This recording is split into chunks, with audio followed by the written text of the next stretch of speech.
Hello नमस्ते। आज चाहिँ हामी चियाघर घुम्न आएको। यो चाहिँ वालिम्बी चोकमा पर्छ भने हामी चाहिँ चियाघरभित्र प्रवेश गरिसकेका छौँ।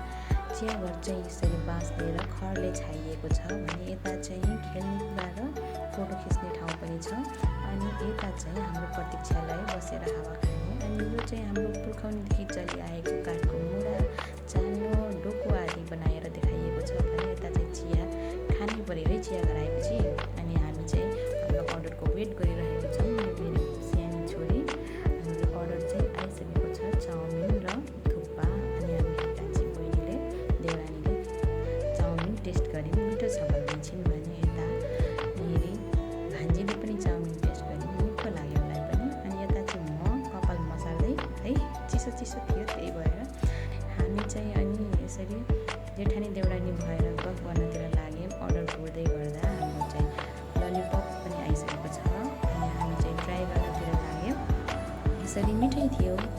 चियाघरको तर जे होस् सबै खानेकुराहरू मिठै हुन्छ। हामीलाई चाहिँ मिठै लाग्छ है, त्यही भएर हामी गइरहेका हुन्छौँ। त्यहाँ बसेर शान्तसँग खान कुरा गर्न आनन्द लाग्छ। हामी यसरी नै खाँदै गयौँ, गफ गर्दै गयौँ है हाम्रो।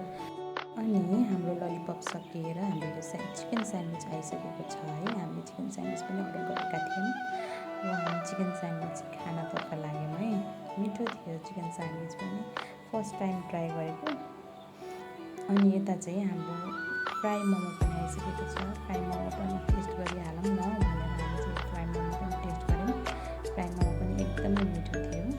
अनि हाम्रो मोमो सकिसकेपछि हामी रहेको मोमोहरू खाँदै हाँस्दै जेठानी देउरानी भएर गफ गर्दै रमाइलो गर्दै नानीसँग, नानी चाहिँ मोबाइलमा एकदम बिजी छिन्, मोबाइल हेरिरहेको छिन्। हामी चाहिँ जेठानी देउरानी सकेर मोमो खाएर सकेर हाँस्दैछौँ। अब हामी चाहिँ यसो अलिअलि फोटोसोटो खिचौँ न भनेर बेलुकाको समय कति राम्रो।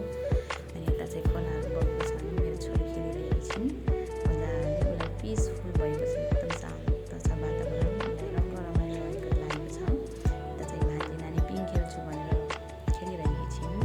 अनि हामी चाहिँ अब यति सकेपछि